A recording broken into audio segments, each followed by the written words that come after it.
I wanted to do this talk because something horrible happened to me about 6 months ago. I went digital in 2000 when Canon released their first professional level digital camera. And at the time, I don't know who, can't remember, but somebody recommended Fuji papers to me. Fuji dealt with professionals. And so they sold paper in very, very deep boxes at very, very large amounts of money. But the paper was very good. And so I adopted the use of Fuji papers at that point. And last year, they decided to stop making the paper that I'd used for 23 and a half years or something ridiculous, 23 years. And I didn't know what to do. I spoke to professional colleagues. Tony Bramley, who's a member of our group based in Colchester, recommended a particular brand. So I had a look at that. I ended up speaking to people of that particular brand. I'll tell you all about them later on in the meeting. And so I bought a box of paper from them. And when I compared like with like, same image, but printed on the new paper and my trusty old Fuji paper, the Fuji paper definitely had an edge over the new one, which was disappointing. But then I had a profile made for my printer for the new paper. And after I'd had that profile made, which is free, a free service, once I'd had that profile made, the new paper actually looked better than the Fuji paper.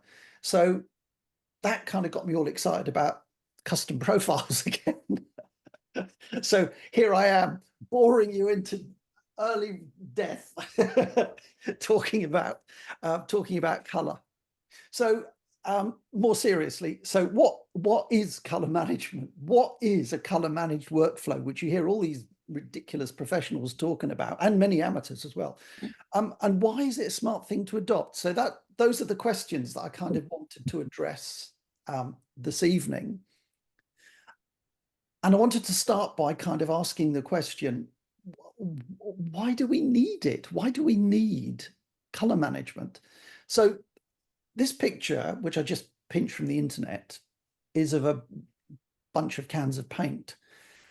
And I guess if you're fairly articulate, you could describe these colors: pillar box red, a light leafy green, a fairly acidic yellow, a lovely pale blue sort of sky color, and etc., etc., etc. Orange, the color of a really ripe, gorgeous orange, and all of that stuff. And that's all very well.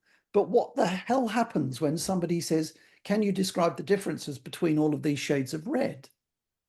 And it's really, really difficult. In fact, it isn't difficult. It's impossible, because that's red,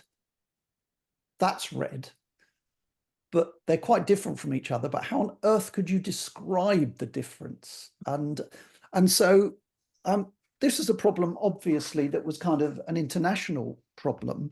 And it was solved, I believe, in the 1930s, when a group of scientists basically invented the RGB process that we now all know and love and use. And the idea simply was that you create a three-dimensional graph in which every single color in the universe can be described mathematically using colors. What the hell does that mean? Let's have a look. So this is the color picker from Photoshop. And anybody who uses Photoshop will recognize this at once, but this is basically just a little information window that you go to if you want to select colors. So if I select this color red here, and you can see a bigger sample of it here, it's a very sort of pillar boxy red. Down here, I can see the red, green, and blue content of that color.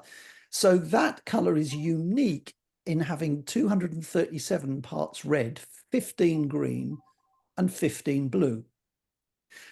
Now, if I take another sample, so I'm sorry, I missed that highlight just to show you where those numbers are. If I choose another color over here, And you can see this is much more sort of bluey, sort of muddy sort of color. Could you please turn your microphone off, whoever that is? Thank you. And have a great day. Thank you. And you can see the numbers are quite different. So we've got 181, 82, and 82, whereas previously we had 237, 15, and 15. So if you apply that across the kind of multiverse of colors, it meant that suddenly scientists and inevitably photographers could then describe every single color really, really accurately. So this is the dictionary. It's a very long sentence, but in digital imaging systems, color management is the controlled conversion between the color representations of various devices such as scanners, cameras, monitors, TV screens, printers, presses, and corresponding media. And basically, all that means is that if you've got a camera and you take a picture of one of those reds, let's say it's 237 red, 15 blue, and 15 green, that information is picked up by your monitor. So what you see on your monitor looks exactly like the color that your camera's recorded.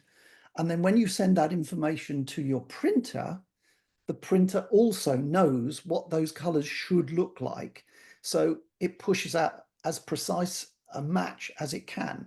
Now, this is all, it's all approximates, unfortunately, because there are many external influences, like the weather, like how high the sun is in the sky, like if you're indoors illuminating your picture with artificial light. All of those will obviously have an effect, but the process is sort of clinically clean.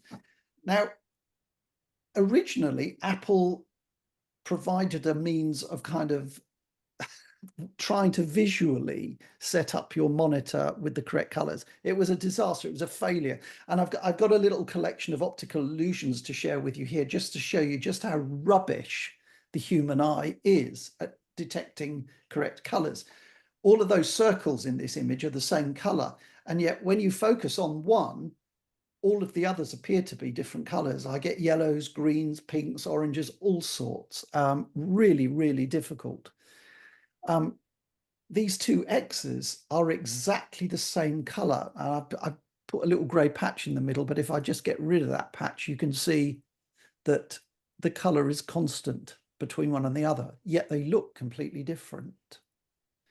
This is a killer. That is the same color, the same tone as that.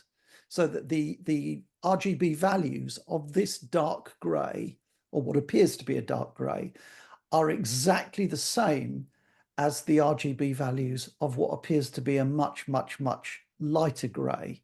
And the human eye is being fooled by this very bright strip here and this very dark strip here, and is interpreting the image completely incorrectly. I would love to bump into somebody who just sees it as it is, but I've not yet managed to do that.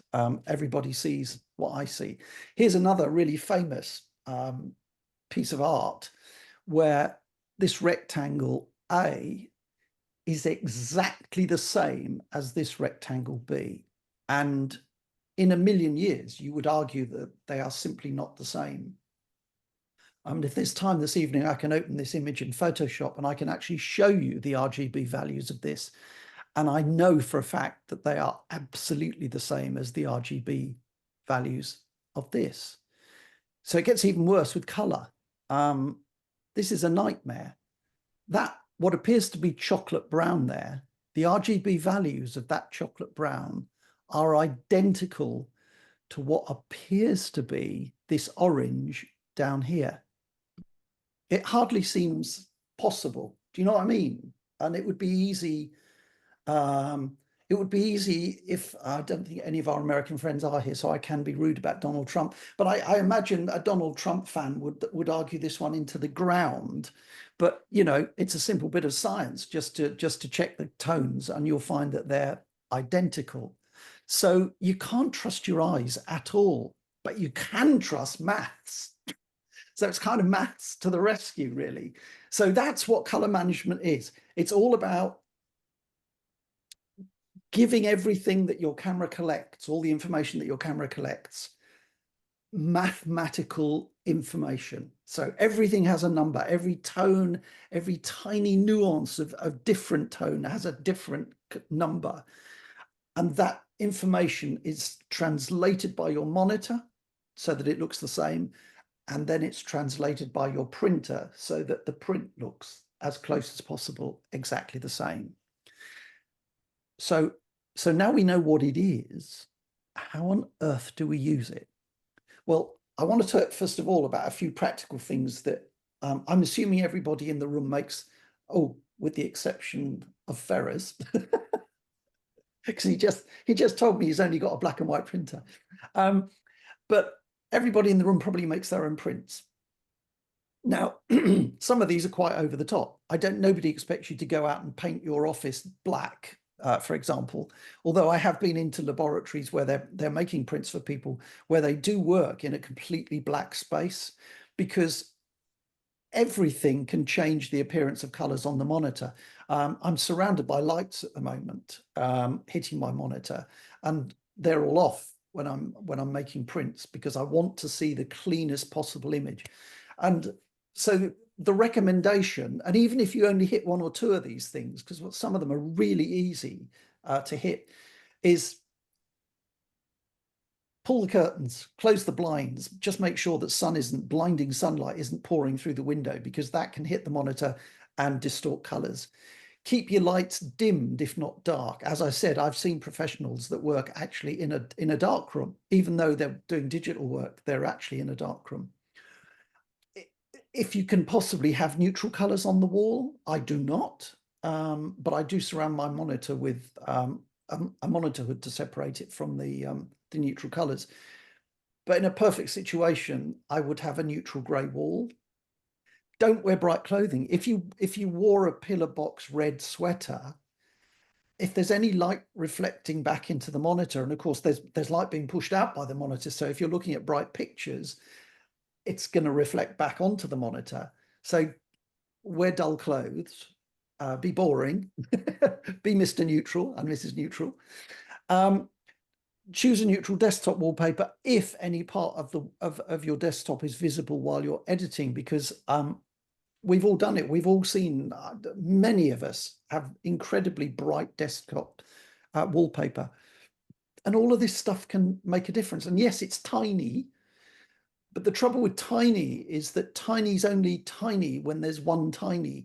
If there's 100 tinies, it ain't tiny anymore. It's big. Am I making sense? Hope so. So all of those things will help you achieve better print quality.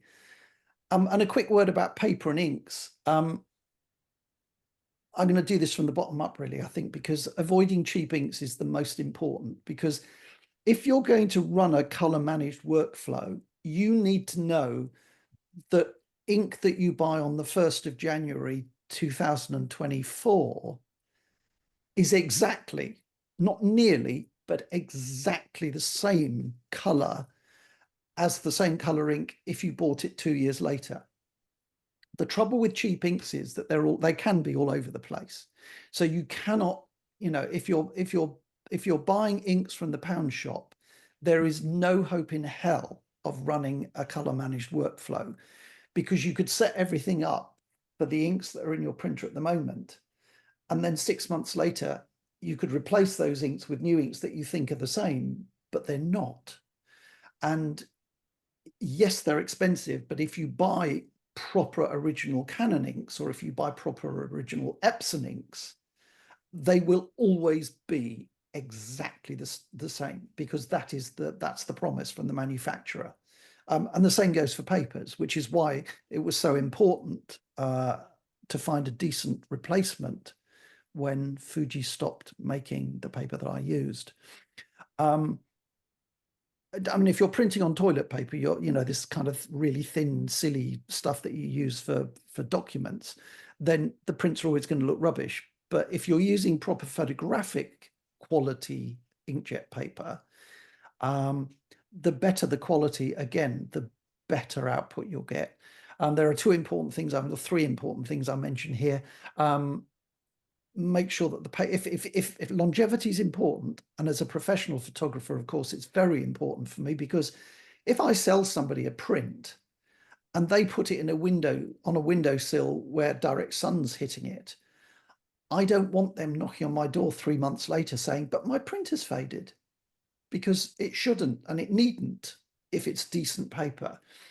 But in order for that not to happen, you need paper that doesn't contain acid, which is a regular part of the cheaper papers. You also need to avoid paper that contains optical brighteners. I discovered a few years back, optical brighteners are what they put in Persil to make your shirts look whiter than white. But the trouble with optical brighteners is they don't last. So if you print on a paper that's full of optical brighteners, it may look fabulous when it comes out of the printer, but it won't necessarily look fabulous 6 months later. The final thing is a chemical one, and that's lignin. Lignin is the stuff in cellulose, so it's part of pulp paper, but it's lignin that makes newspapers go this color with age. So obviously you want paper that hasn't got any of that in, because you don't want your prints going brown after a few months. So again, you probably can't hit all of these things, but you could hit one or two of them. Go for better paper, stick with proper brandings. And then we've got the hardware. So there are two pieces of hardware involved in this process. One is a colorimeter, which is relatively inexpensive, and I would recommend, if you don't already own, that you buy. The other is a spectrophotometer, which is used for setting up printers for color with proper profiles. Spectrophotometers are very expensive. And when I've previously done this talk, I've talked about this particular model, which was made by X-Rite, which I owned, but I killed it, unfortunately, last year. I had it, so we live in a 30s house, single layer of brick. So the house is fairly damp sometimes. And the damp got to it and rendered it completely useless. It cost £1,500. So it was deeply upsetting at the time. But I decided, unless we move into a more modern house that's properly insulated, that I wouldn't be buying another one anytime soon. So let's talk about the colorimeter first.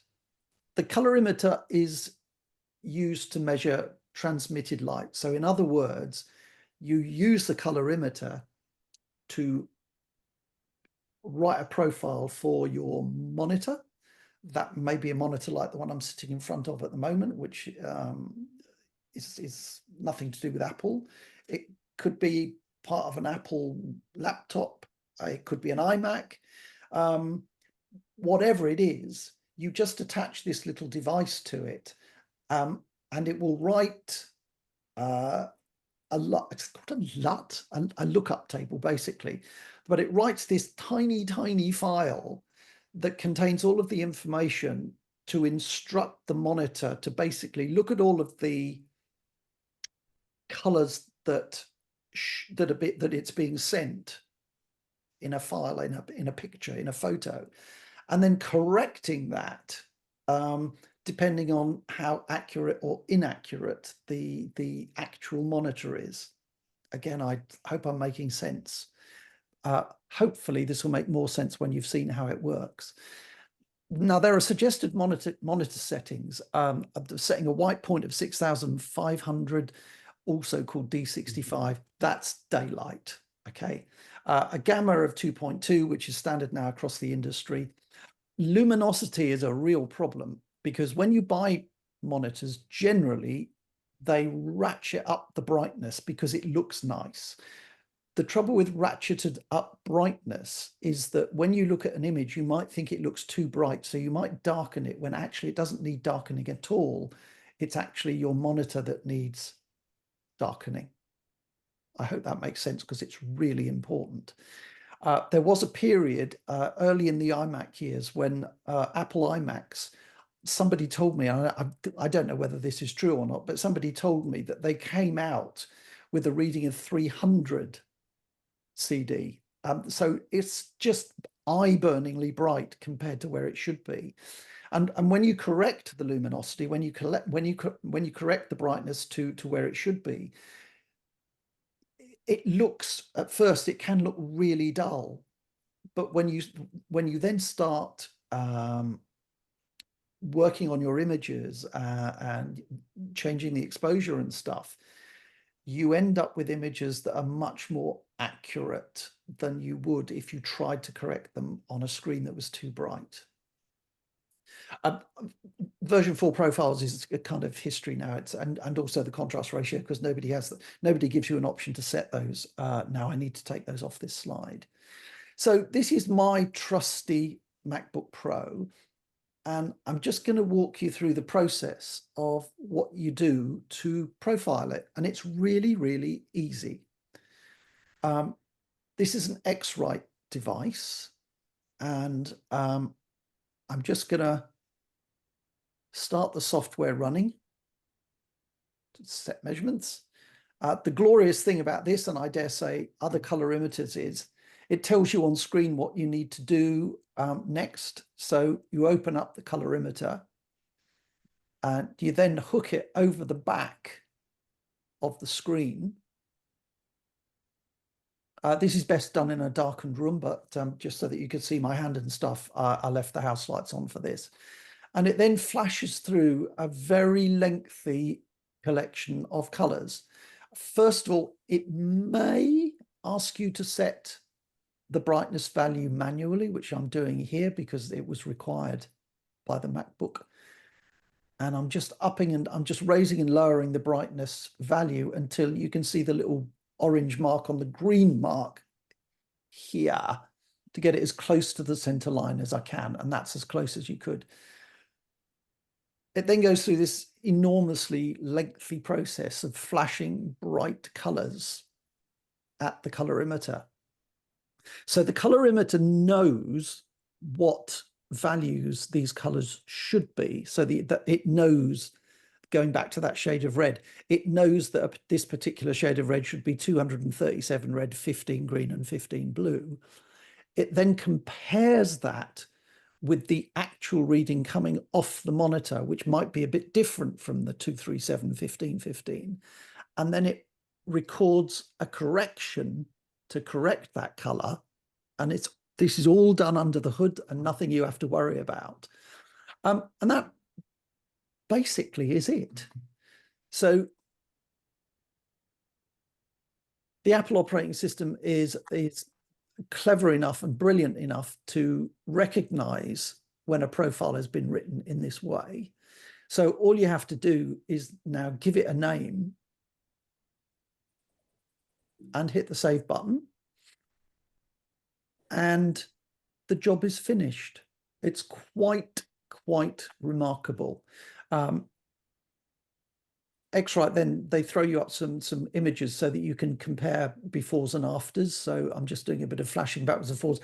I understand that on Zoom you probably can't see these differences, unfortunately. In this particular case, they are minor, but they're certainly visible.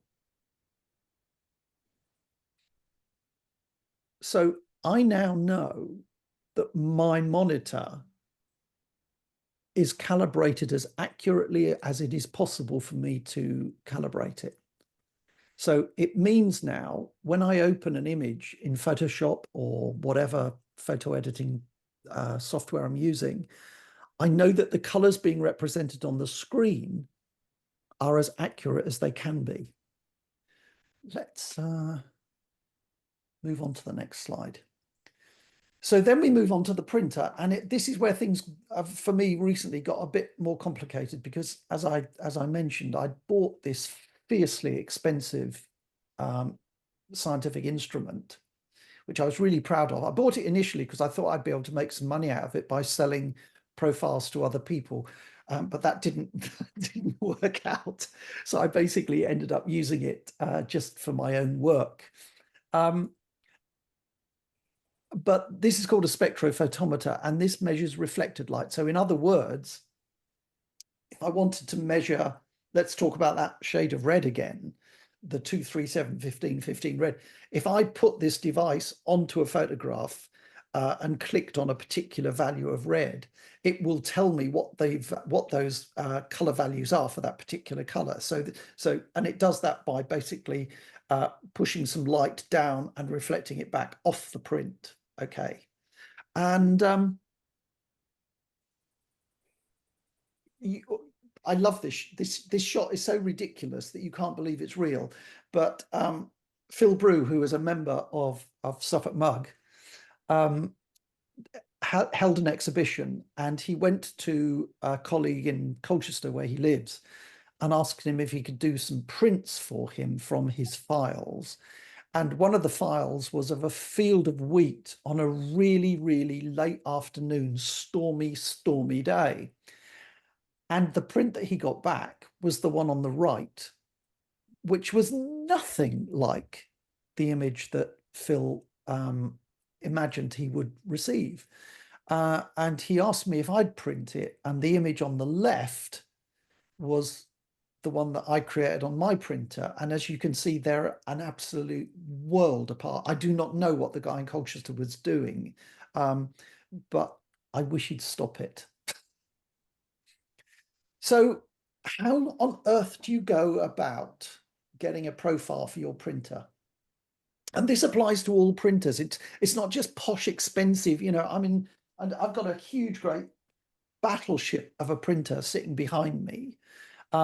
It's got 10 ink cartridges in it. It cost nearly £1,000 the first time I put brand new ink cartridges in because they were so expensive. They run for a very long time, I need hardly say.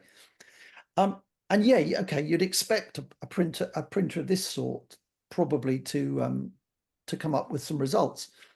But even the cheapest printers are capable of better than you'd guess.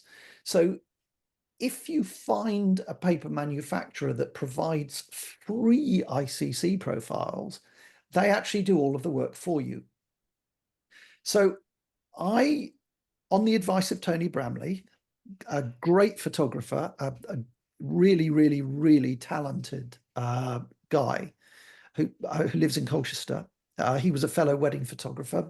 These days I think he makes his entire living now out of doing photo walks and talks and stuff. Brilliant. Anyway, he had been an ambassador for Permajet in a previous life, no longer sadly, but he really liked the product. And even though he's no longer an ambassador, he's no longer actually advertising for them, he still recommended that I have a look at them because he felt that they were a really, really good first choice. They're available worldwide. I checked, Stan, if you're interested in finding some in America. I think they're based in Bristol. Does anybody know? I'm not sure. Anyway, wherever. Part of the deal when you buy Permajet paper is that every single box has this sheet of paper in it. And down at the bottom, it talks about ICC profiles, and it says, ensuring you get accurate prints is important to us. Permajet offers generic ICC profiles for all of our print media, available to download immediately from www.permajet.com/ICC profiles. So I went straight to the Permajet website and I downloaded the profile for my printer. Okay. And I made a print. And as I said at the start of this talk, I made a print and I compared the results with the same image printed on my old Fuji paper. And I was disappointed because it wasn't as bright and vibrant as the Fuji paper. From everything that Tony had said, I expected it to be better, or at least as good, probably at least as good. Yeah. But it wasn't. It was not hugely, but a bit duller and a bit disappointing. But then further reading this page, it says for optimum results with Permajet paper, you can have a bespoke profile created for your printer using their free custom ICC profiling service. Amazing. So that £1,500 piece of kit that I bought becomes irrelevant, because all you had to do is download a swatch, an image, print it very carefully with you have to print it with color management switched off. This is the kind of the complicated end of Photoshop and stuff. But that's all you have to do, and then you pop that into an envelope, you post it to Permajet. They've spent the money on the posh equipment for reading the swatch. This is what the swatch looks like. This is actually the Permajet swatch. So there's thousands and thousands of squares of different colors on this swatch. So you print this, you put it in an envelope, you send it to Permajet, and I think 2 or 3 days later, they email you with a tiny, tiny little file. This is what the icon looks like. And this is an ICC profile. And this is the profile that does exactly the same thing to the printer as we've just been discussing happens with the monitor. And this is where it goes. Do we all know how to get to our private libraries? Because it's these days, the Mac operating system doesn't make this readily visible. But if you need to find it, you just open your hard drive, hold down the Option key on your keyboard, and that will make it appear. So you go to Users folder, Your Personal folder, Library, Color Sync, and this is where you drop your file. And in fact, on this particular occasion, that one, APJ Kwasniak Epson Pro 4900 OEM Photoluster, that's the file that was sent to me by Permajet at no charge at all. You know, the paper isn't cheap, but you know, proper photographic paper isn't cheap, but there is no further cost involved. So once you've popped that into your Mac, we have one other, before we get to actually running the printer, we have one other big question to answer. And that is there's a second window, as well as setting the profile, which we've just been discussing. So as well as telling Photoshop or Affinity Photo, Pixelmator Pro, whatever you're using, whichever better quality program you're using. So sorry, that's an important thing for me to mention. You can only do this with better quality software. So you can't do this with photos, for example, because it's not that complex. Billy, do you know if you can do it with Nitro? I don't, because I've not been digging, but Nitro is a new piece of software that looks rather good. I don't. I only use the previous one. I haven't got right. Okay. Oh yeah, no, yeah, no worries at all. No worries. So it works with Lightroom, it works with Photoshop, it works with Affinity Photo, it works with Pixelmator Pro, it works with any sort of quality software, printing software. And you'll find that when you go to print, there'll be 2 windows that need to be filled in. One will ask for the printing profile, which we've just talked about, which I've just had sent to me by Permajet. And the other one is you need to choose a rendering intent. I find rendering intent the most impossibly awkward thing to try and describe unless I'm actually standing in front of somebody waving my hands around, which I can't do at the moment. But basically, rendering intent determines what happens, what the software does with colors that are out of gamut. And what that means is out of gamut means colors that the printer simply isn't able to reproduce accurately because they're so vivid, they're so bright, they're so saturated that they simply can't do it. And this is an awful, awful shot as far as color gamut goes, because this is pantomime, obviously, on professional stage, lit with lots and lots and lots and lots of red light. Now, just to give you an idea of what it looks like, you can do something called soft proofing in Photoshop and in Affinity Photo. And when I just click onto the next image, this shows you all of the areas in this image that are out of gamut. In other words, they are not going to be printable. Okay. So rendering intent offers you two choices. First of all, it reduces the intensity of all of the colors until these colors move into gamut.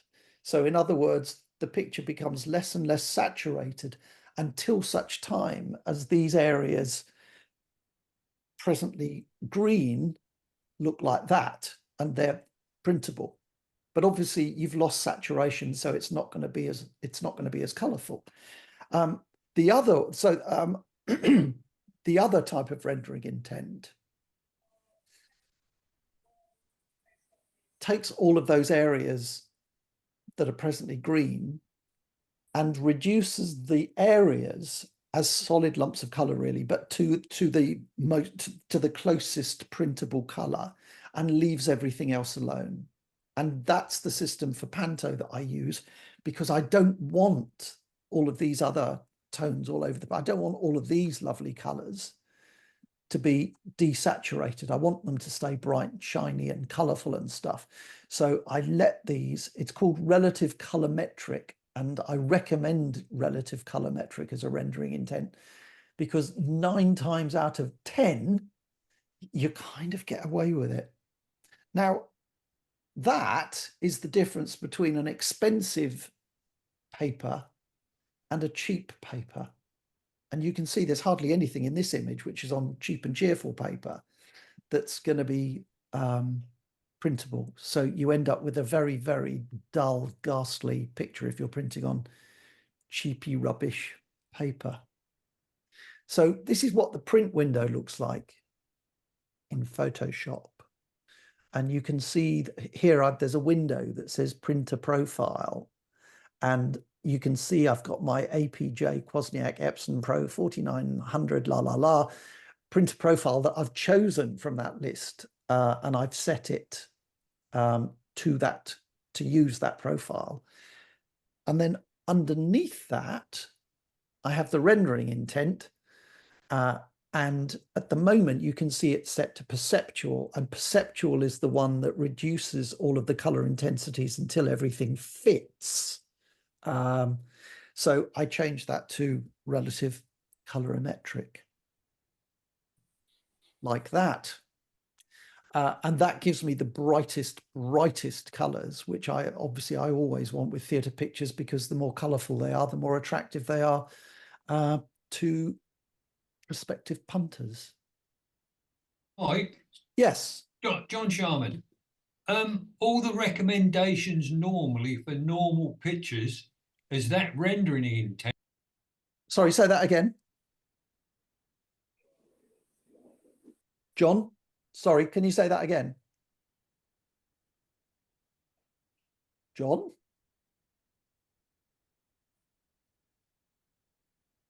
Let me stop the share for a moment. I just want to make sure that everyone's here. Where is he?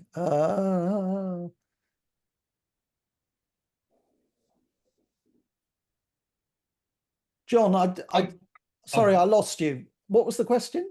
You've got the rendering intent down as colorimetric for your really bright colors that you require. Yes. Normally, that when you're taking ordinary, not inside your job, they always recommend to use perceptual. They do. As rendering. Yes. 9 times out of 10 when you read or when they recommend it. Yes. And the reason for that is yeah, if you think about it, in a normal outdoor situation, you don't get those kind of blazing colors that I live with when I'm working. So perceptual is absolutely fine. And I guess just knowing what the difference is good, because if you do find yourself in a situation where you've got some really, really colorful shots and you want to maintain as much color as possible, then swap to relative colorimetric. Okay, so normally with a normal photograph, the perceptual one won't knock the colours down too far. No, unless you've got, Yeah. Unless you've got some stuff in the image that is really, really super saturated that it can't cope with. Yeah. Yeah. Okay. Does that make sense? Yeah. Yeah. No, that's fine. Brilliant, brilliant. I've actually finished early, so I'm gonna let me just go back to my share for a moment and the desktop. And let me first of all, if I can find it.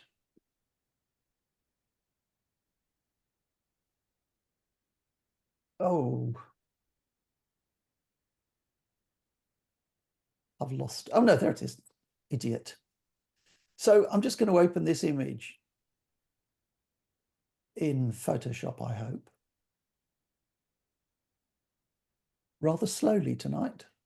My Mac's been working hard today.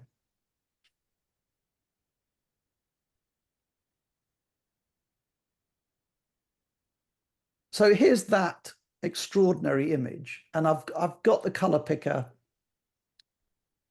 eyedropper here already selected.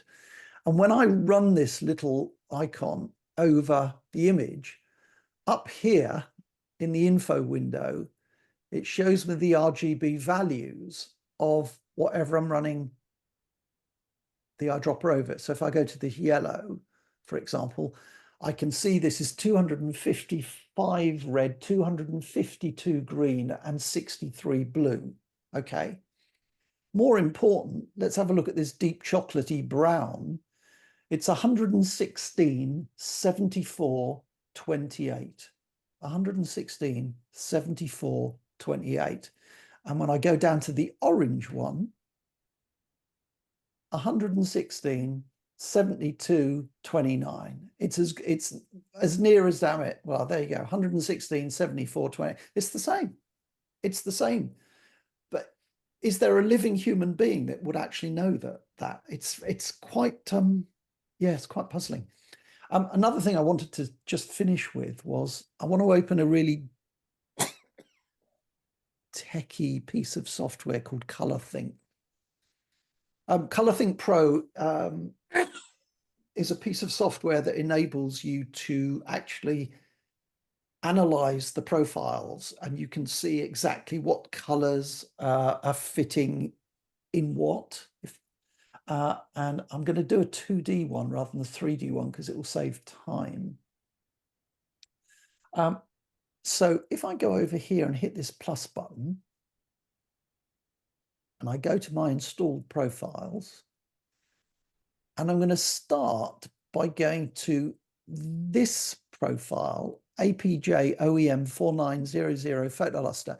And this was the first profile that I downloaded from the website. Okay. And that's what it looks like. They're always this sort of shape. So basically what this two-dimensional graph represents is the outer limits of all of these different colors that this profile is capable of producing. Okay. But if I go back here now and go back to the installed profiles and user profiles, and this time I click on the specially made profile, please excuse me.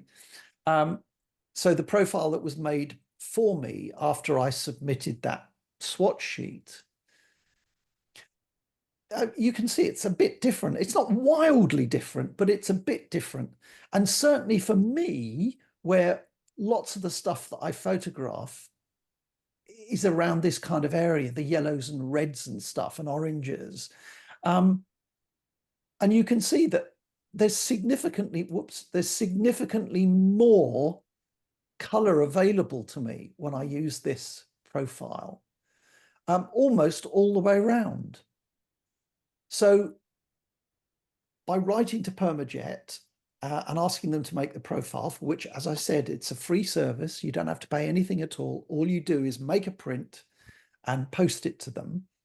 I get significantly better colors and I don't have to pay for them. It's extraordinary. So let me see if I can do this in 3D. I mean, it may not work. well, which is which? Will it work? Oh yeah, it does work. So there it is. So this is you always associate the sort of horseshoe shape with color profiles, and there it is. And so the inner one is the original profile that you can just download from the website. And the one that I've just made 50% opacity so that you could see the smaller one inside is the one that they made for my device. And you can see, especially, as I said earlier, especially around the kind of magentas, reds, oranges, yellows, and into the greens, all the colors that are most important to me because of my job, I get more of for nothing, which is stunning, absolutely stunning. So I'm going to stop my share now, make sure that nobody's fallen asleep, and ask if anybody has any questions. Mike, I bought my printer from Permajet. I got a Canon ProGraph Pro 300, which I bought from them. Sorry, what make, John? A Canon ProGraph Pro 300. Right. And I bought that from Permajet, and their technical help and any sort of help you want from them is absolutely superb. They're brilliant. I actually had a similar experience, and it was funny because Permajet serve a lot of amateurs, many more amateur users than professionals, I suspect, and their boxes are in very small numbers. So you buy boxes of 25 sheets. You know, I was used to buying single boxes of 100 sheets or even 500 sheets. Yeah. And so I kind of explained this to them and said, this really isn't, this isn't ideal.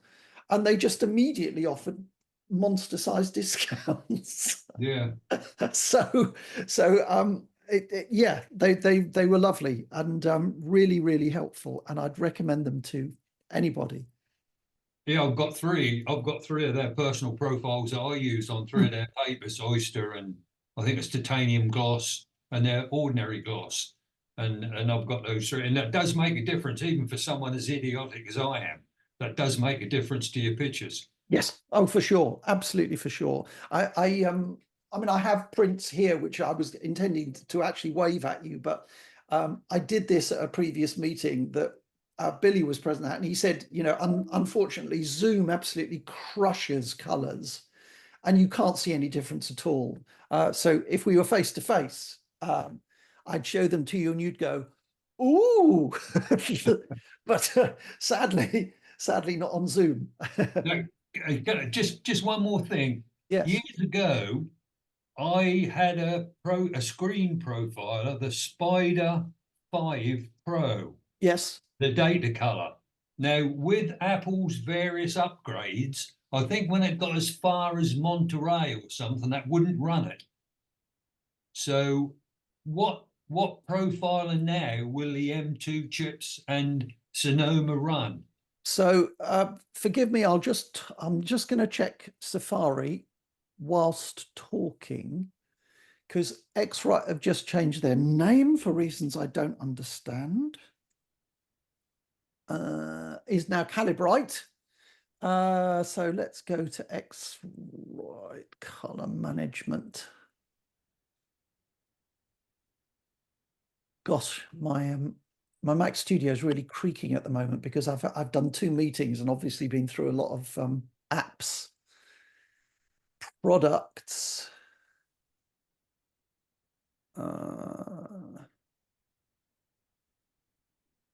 I don't know what it's called.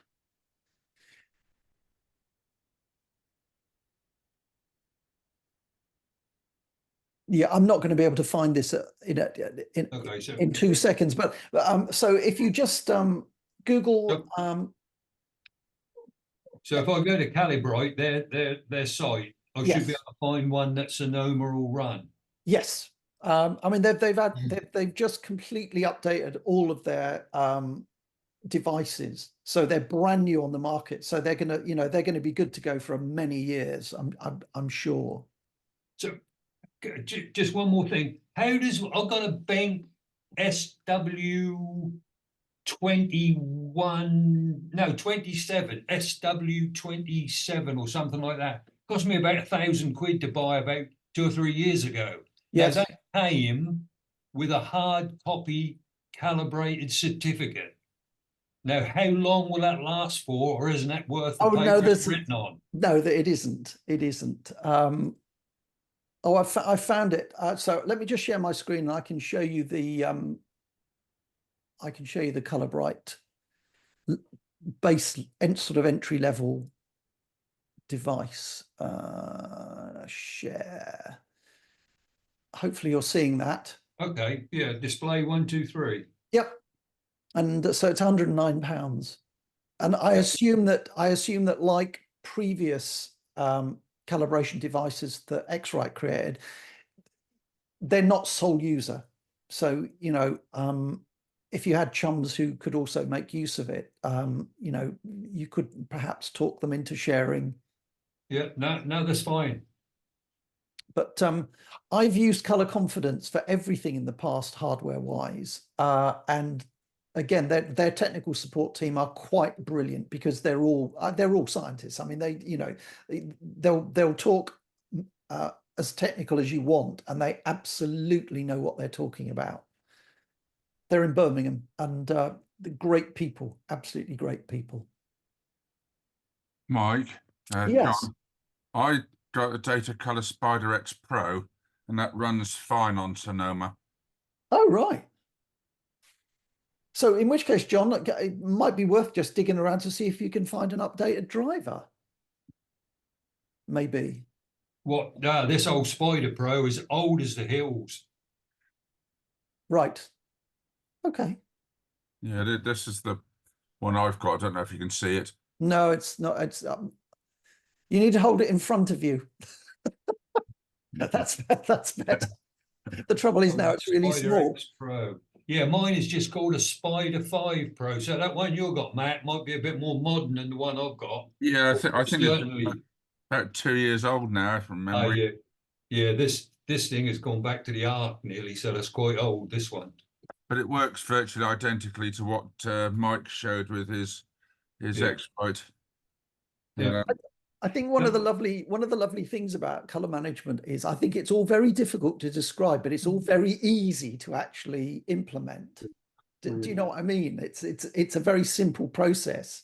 It's just what's going on. It's quite awkward to describe because it's really very complicated. And it's typical, you know, it's typical kind of number crunching stuff, isn't it? You know, most of the things that go on inside Macs are so incredibly complex, and we just kind of see the surface of all of that nonsense. But no, certainly, you know, certainly for me and certainly for my business, because I deal in color so much, I don't know what I'd do without it.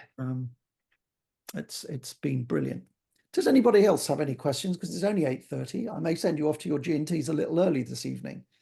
There's just one question, Mike. I was trying to work out how to ask it earlier. The length of time that the ink is in the printer, when you were talking about the quality inks and whatever, using Epson, using HP or whoever's ink it is, and I have an Epson, one of their EcoTank jobbies. So my old Office Pro that I had the same as yours gave up on me, and I've now got an EcoTank. I'm just concerned that because I don't use much ink, is it going to sit in the printer too long? I think the difference is, I kind of guess that, oh no, this has a date on it. This does have a date on it. Best before date, yeah. So this is for my 2850, which is a 3-color, which I just use as an office printer.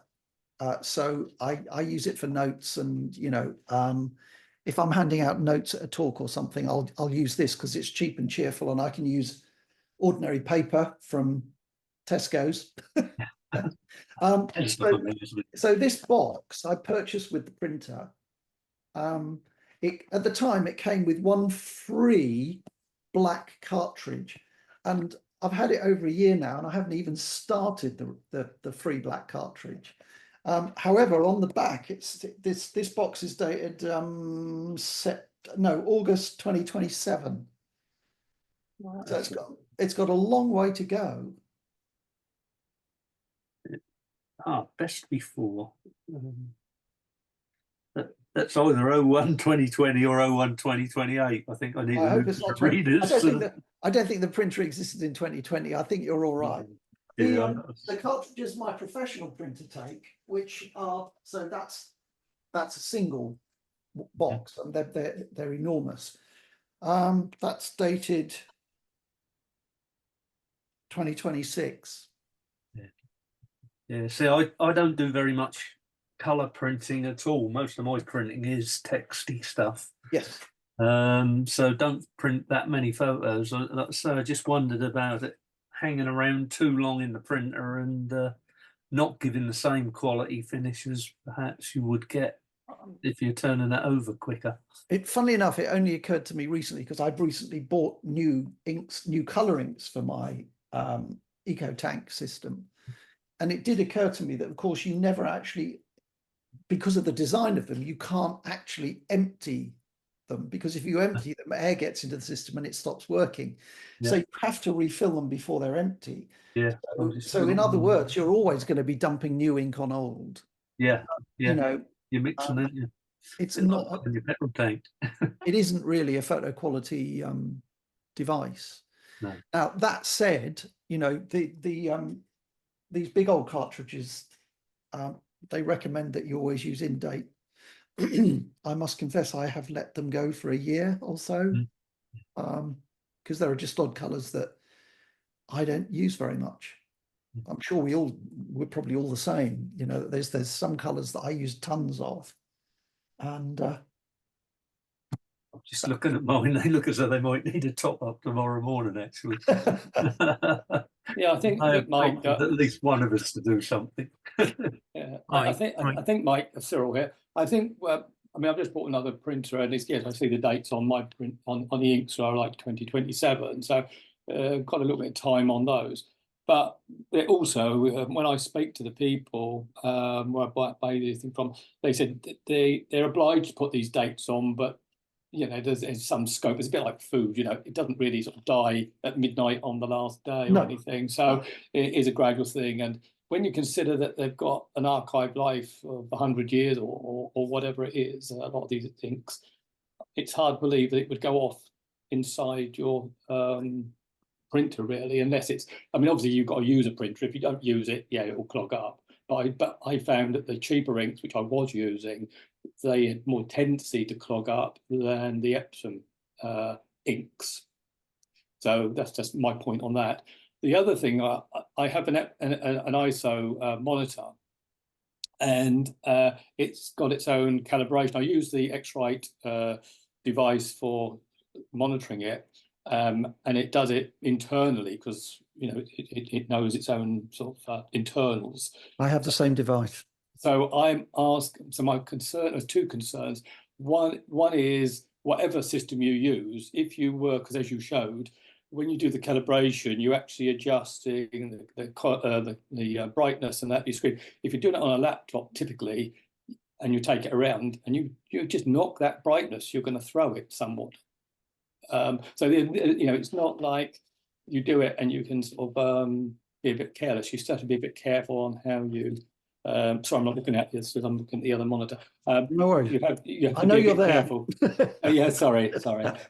You just have to be a little bit careful on that much, because what I couldn't understand when you're using the X-Rite software, that I presume then is updating the graphic card within the computer, but I don't really understand them. So if you're then doing it on the monitor, you're not touching the graphic cards inside your laptop. So if you were to put somebody else's laptop on there, would it still work? I don't know. I've never tried it. Just don't know. Just a question that occurred to me. Mark, are you with us? Fell asleep. Just about, yeah. It's you're not actually changing anything. I don't think there's anything to do with it at all. no. The profile is just a series of numbers telling the computer how it has to tell the screen to display colors to get them correct. So that there's nothing going on with a graphics card as such. Okay, thank you. So yeah, with the built-in monitor, it still has to use the software on the computer to talk to each other. You can't calibrate a screen without it talking back to the item that's generating the image. Oh, Otherwise, it's just chaos. Yeah. We could all then we go back to calibrate yourselves, which is the software Apple Mike was referring to, used to do.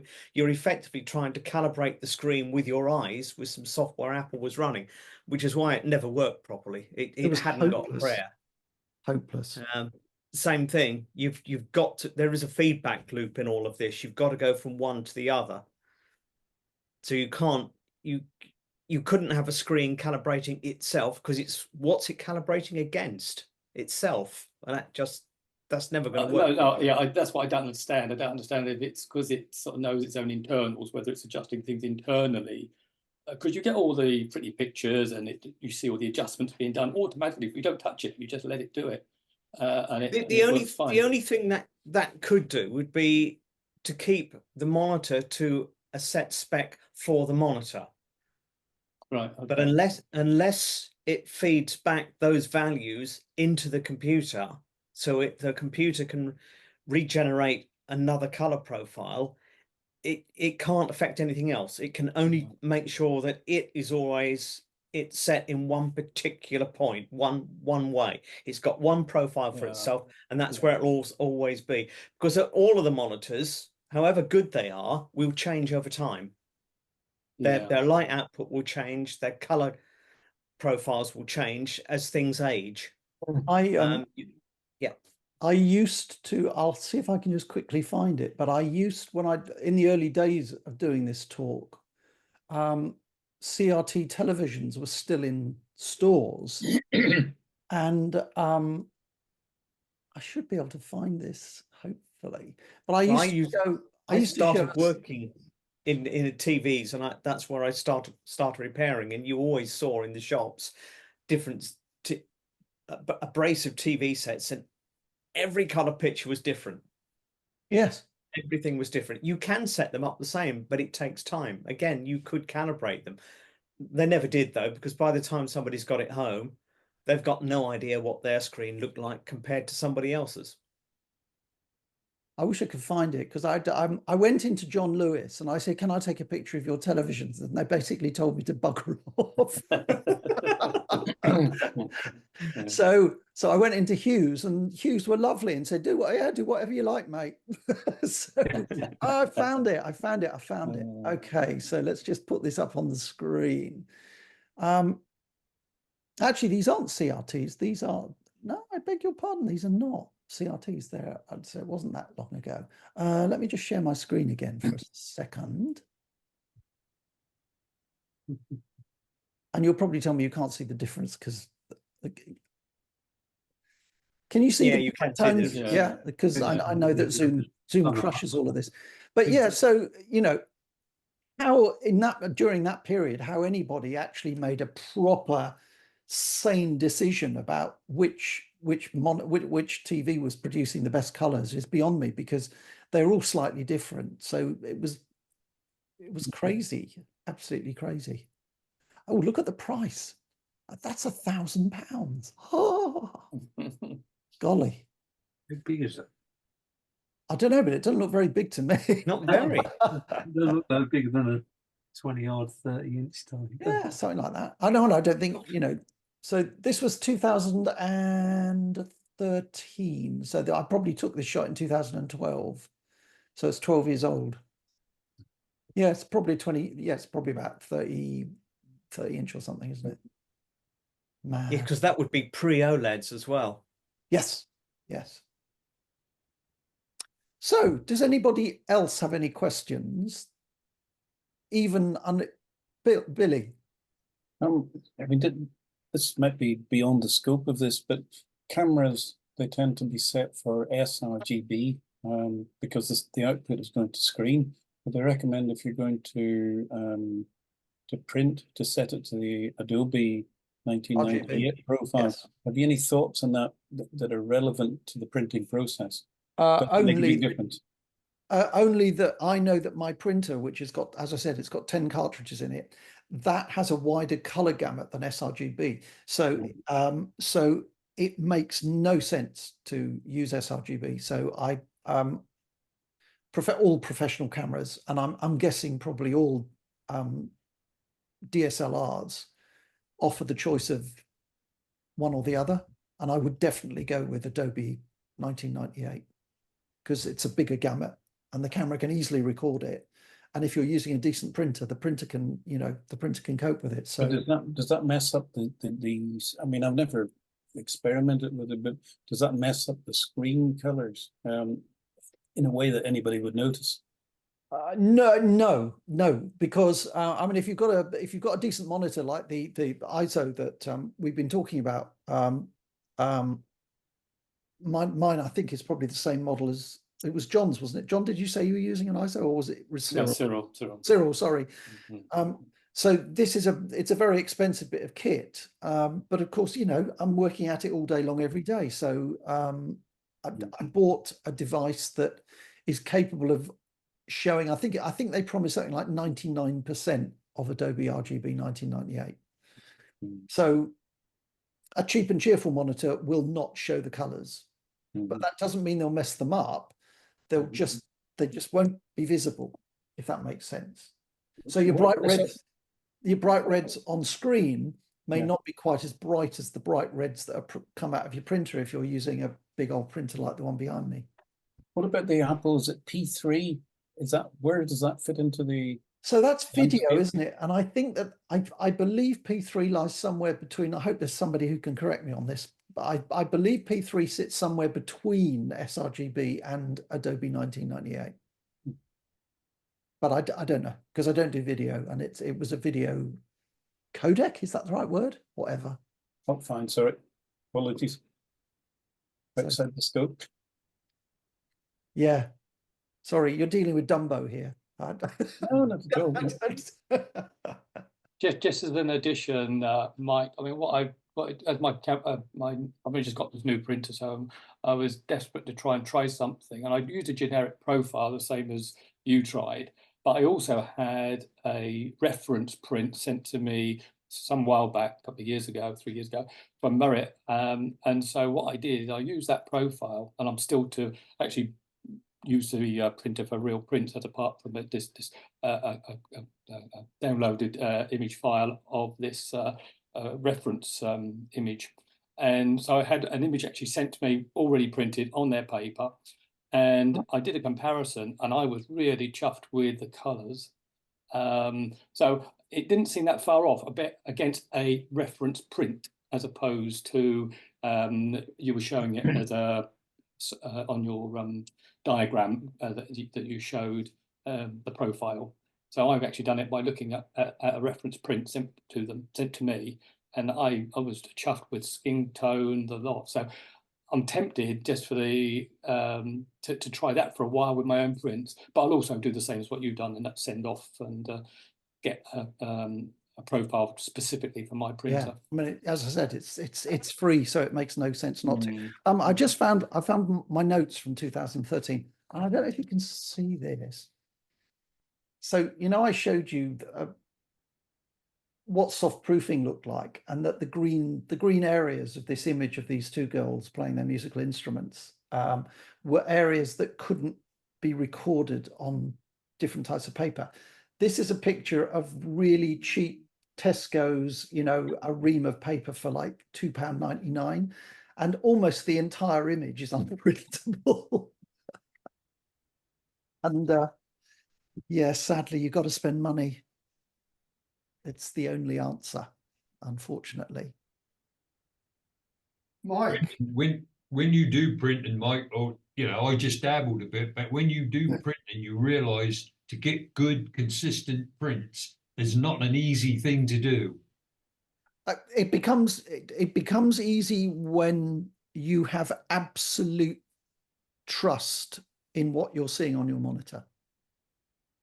if that makes any sense. Yeah. So I mean, these days, I mean, obviously, you know, paper and ink is expensive, and so I don't want to end up, certainly commercially, I don't want to end up having to print something 4 times until I get a print that I think is good enough to send somebody.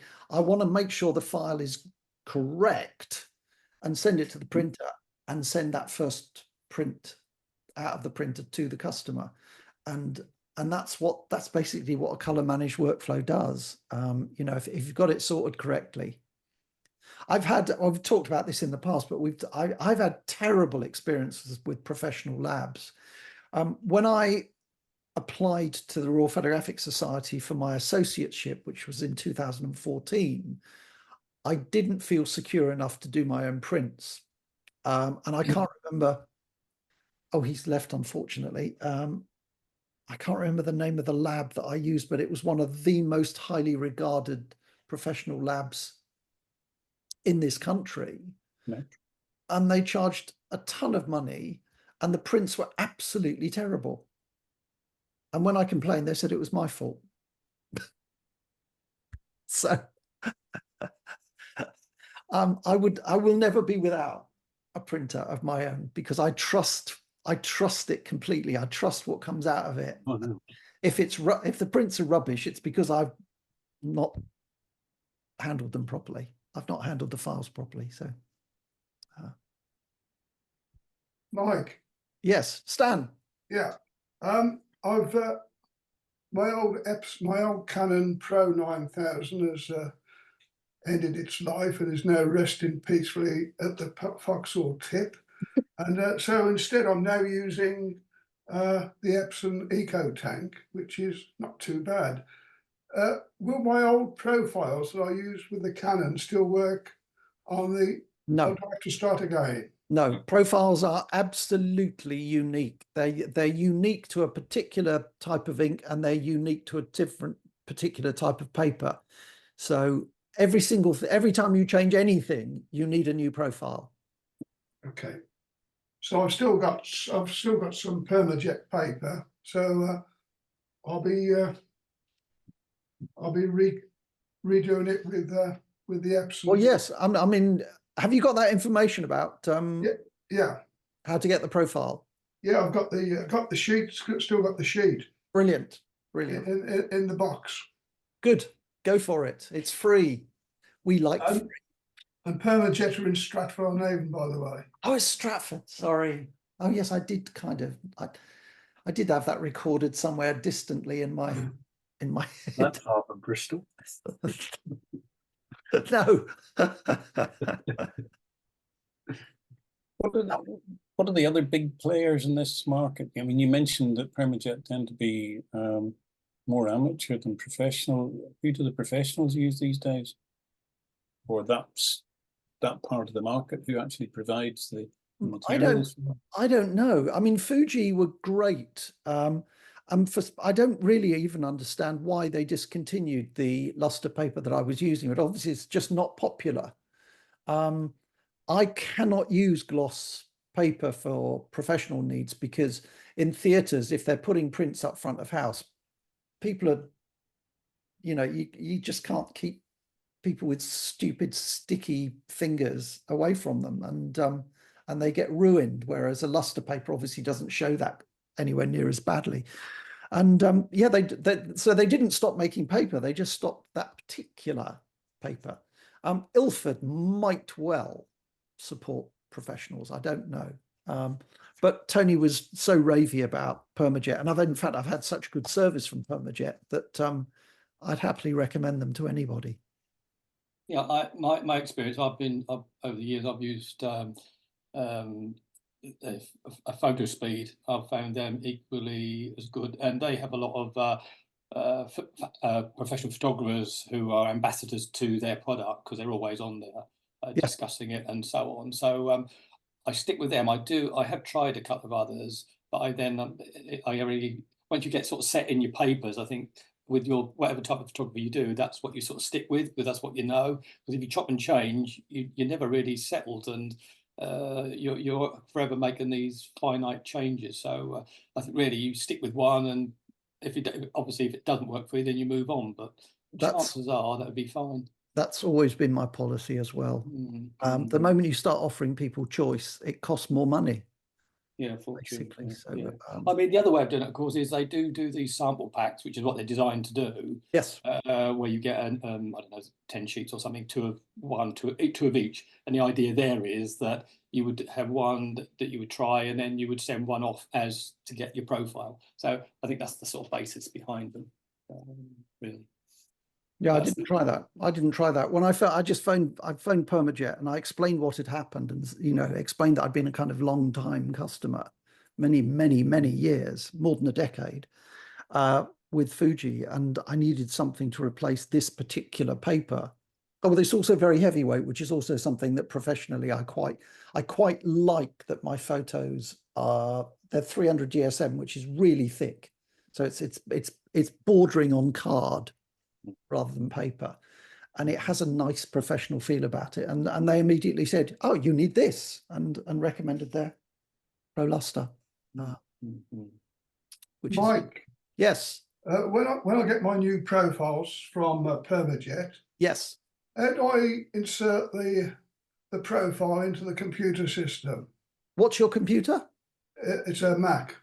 Let me just call that slide up again. Hang on, please bear with me a minute. I'm gonna have to get it, I'm afraid. So. No worries. What have I done? Somewhere here. There it is. So you store profiles in this profiles folder, and you find it by opening your hard drive, going to users, going to your folder, which is probably called Stan Baston or something like that, but whatever. And then you need to hold down the Option key in order to see the library, because it's a hidden file. So if you hold down the Option key, when you go inside your folder, you'll see there's a folder called Library. You click on Library. Inside Library, you click on Color Sync, and inside Color Sync, you click on a folder called Profiles. And that's where they live. And how do you insert it into that? Drag it in. Oh, well, just drag it in. So, okay. So it'll probably end up in your downloads. Where's my downloads folder? Yeah, I'm with you. Yeah, so you go to your downloads folder. And just drag it. Yeah, that's fine, And yeah, drag it across and drop it in. So I've got all sorts of stuff in here, gathered over the years, which I should clean out. And for some of the old ones, I can just delete them. Absolutely. Yes. Yeah, okay. Yes.